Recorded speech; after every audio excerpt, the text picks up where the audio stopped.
All right, guys. everyone. So we're now joined by veteran TSA agent Reggie Fletcher. So yeah, Dirk, you could click on his thing and scoot him around if we're cut off. So Reggie, tell us a little about yourself. All right, so I'm Reggie Fletcher. I've been a TSA agent for about 20 years now.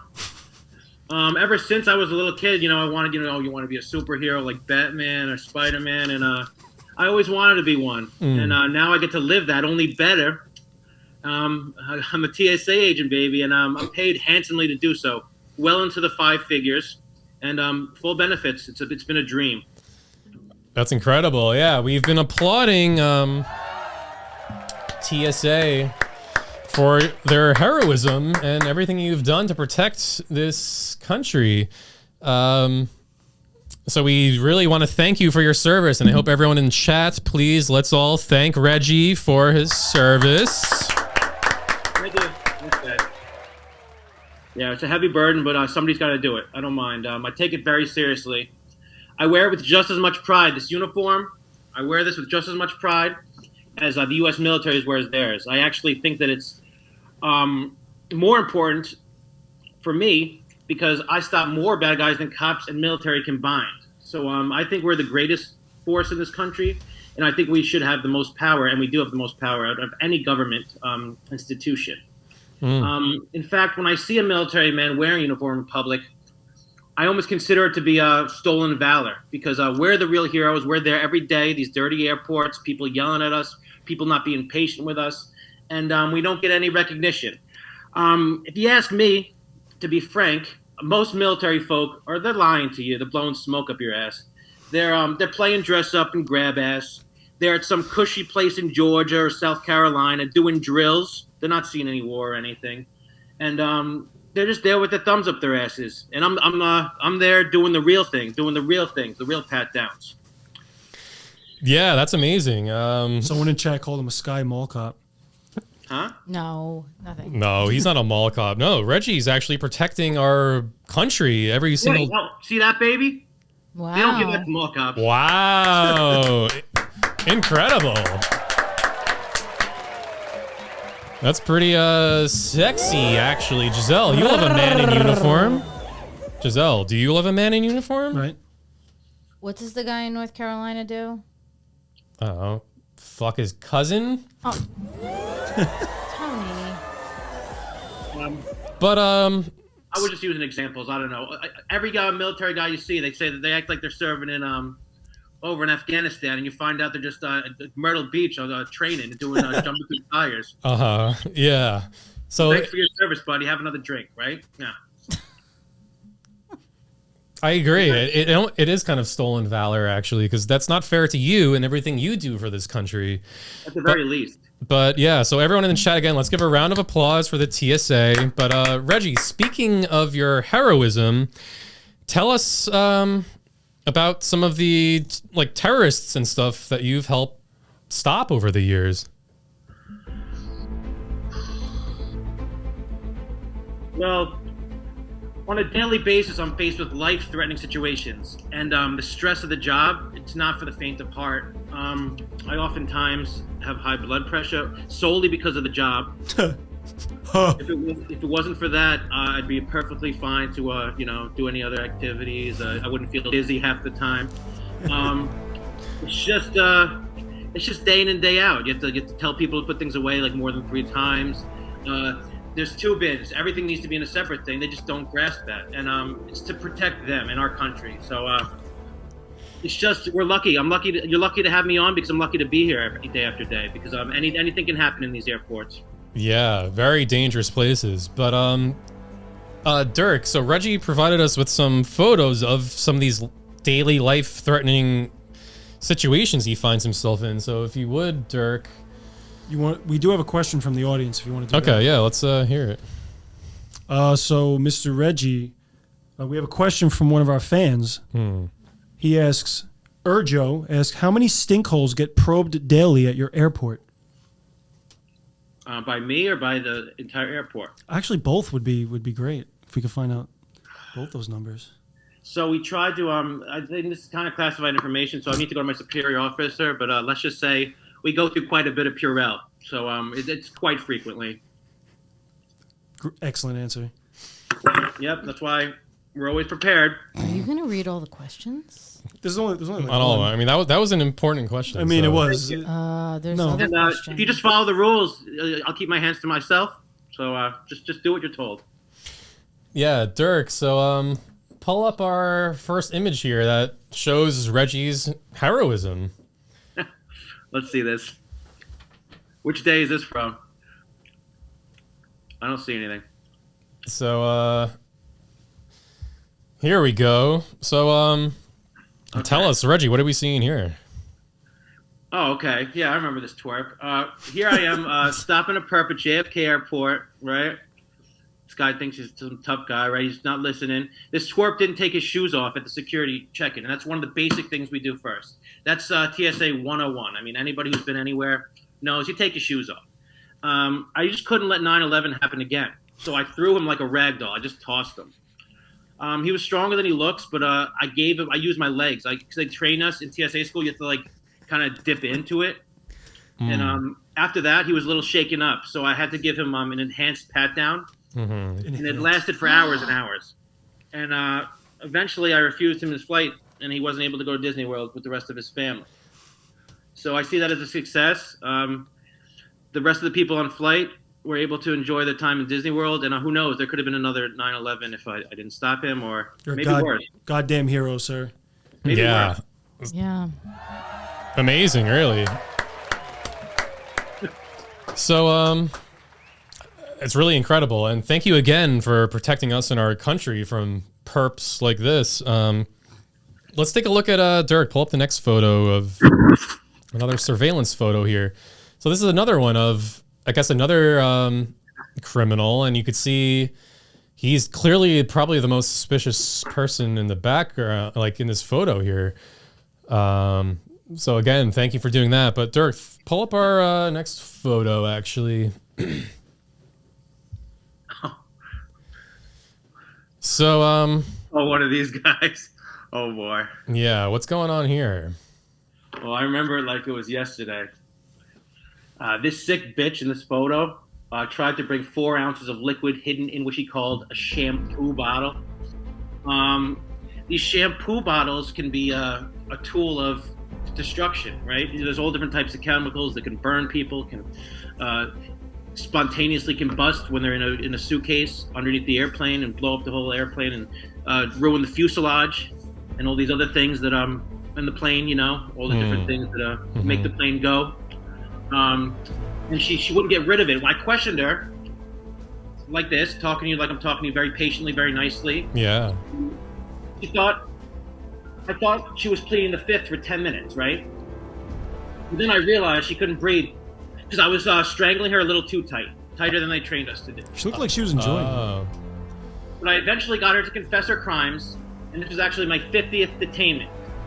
It was a big milestone. They had a little party for me. Give me a warm cookie in the break room, and they gave me a Ruby Tuesdays gift card that I was able to take out. Awesome. Wow. They really spoil you guys. Ruby Tuesdays. Awesome. That cookie was good, yeah. A lady friend would love Ruby Tuesdays. Is there a cutback? Yeah, that liquid's no joke. Just keep it to 4 ounces. Cut back to Reggie. So, yeah, I mean, the way you were choking her, Dirk made a point that it almost looked like she was enjoying it, which is probably so, because I think Giselle really enjoys being manhandled in that same manner, right? Tony. Is that true?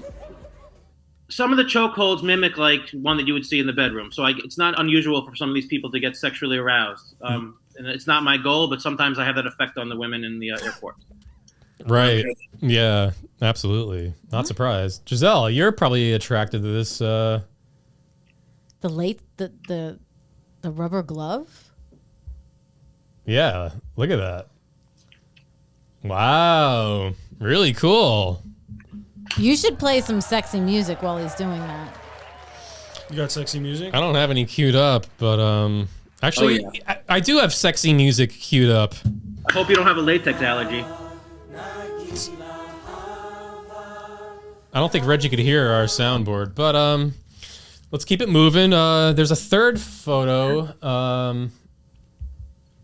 Dirk, let's see this next photo here. So Reggie, what are we seeing here with you and this other Indian guy? Look. So this isn't necessarily a TSA policy. This is my own personal thing, and I find it to be very true. If I see one of these annoying Indian guys talking on the phone with their Bluetooth earpiece, I'm going to give them hell and make them never want to fly again. You know the ones? We call them actually, I got a group of guys in the back to kind of get on board with it, and we call them TSA nightmares. They don't have the beer belly. They got the rice belly that they're scratching. They're leaning back with their bellies sticking out. So you think there's a wire. You think that's the first red flag. That's the first issue. I always think they're futzing with their wire or they're futzing with their bomb. They're wearing their no-sock Birkenstocks. So that means they're going through with their nasty feet. I say take your shoes off. And they got their rake toenails combing through my line. Just these guys, man, it's no couth. And then they're easy to irate. And then they're hard to understand. So it's pretty much a perfect storm for a TSA guy.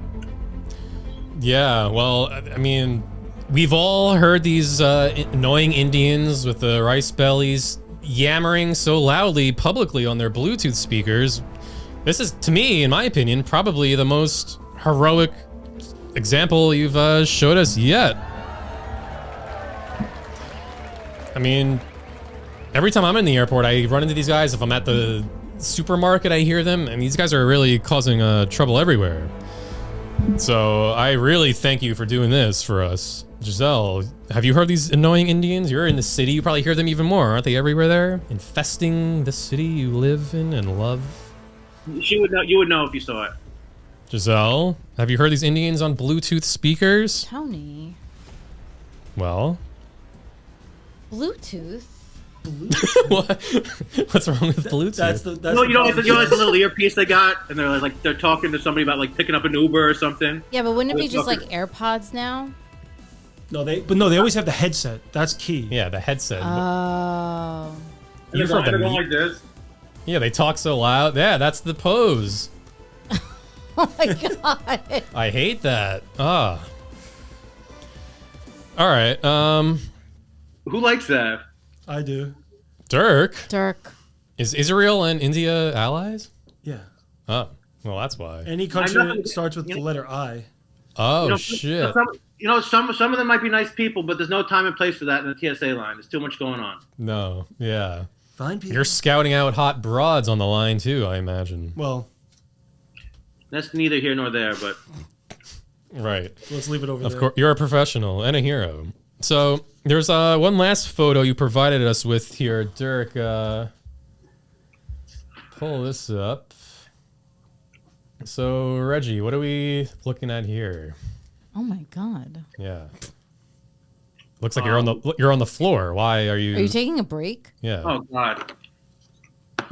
So I've actually been not doing so great lately. I've been on disability leave for like the past 5 or 6 years. And I received my Purple Gloves medal. This is an equivalent to the Purple Heart, with the soldiers getting they get a stub toe, or they twist their ankle and they get an award in the Army. This is actually a real thing. I actually got hurt in the line of service, and it's when I was frisking somebody. This person made me frisk them. It was a Make-A-Wish kid, right? I hate those. I accidentally popped his colostomy bag when I was patting him down, and I slipped in his piss. Oh. Come on. It went everywhere, and I sprained my finger, and it was my searching finger. I couldn't perform pat-downs anymore, no more cavity searches. So I've been collecting disability pension for the last 5 years. I haven't been making upper 5 figures anymore. Now I'm more in the middle 5 figures, but I retain my health benefits, and I still get to meet up with the guys for the Thursday meetup. So hopefully I get back soon, if I'm well enough. Yeah. So Dirk, cut back here. So, which finger was it that you hurt? Oh, yeah. Okay, that's the cavity search finger.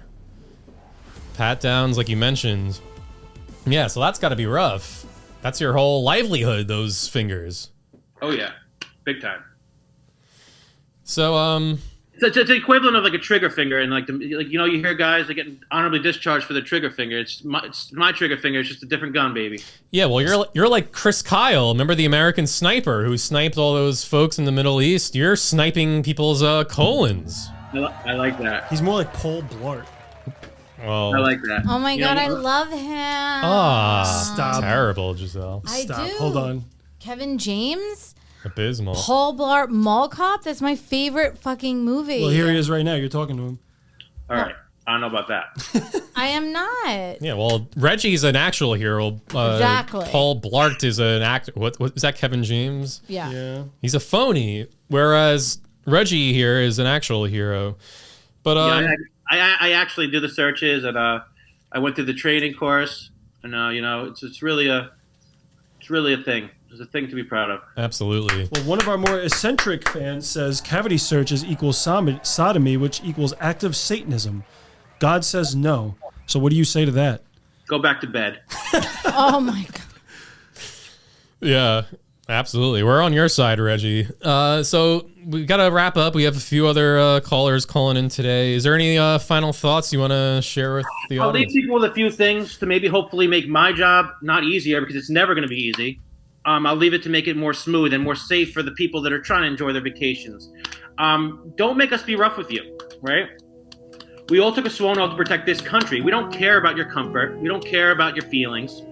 If you don't want these fingers on you or in you, make sure you listen the first time, all right? The first time, only time. I will continue to serve because somebody has to, whether you like it or not. I'm going to be there. Eventually when I get back from my disability, but I'll be there. And there's more people just like me. Just like him. Even worse. Stop. So thanks for having me in. Yeah, well, thank you for joining us. Thank you, Reggie. You're, Reggie, you're the best, Reggie. An American hero, and thank you for really showing us what we already knew, is that TSA are heroes protecting us every single day. So thank you. All right. God bless. Godspeed. God bless you, sir. Thank you. Mm-hmm. One is the way that you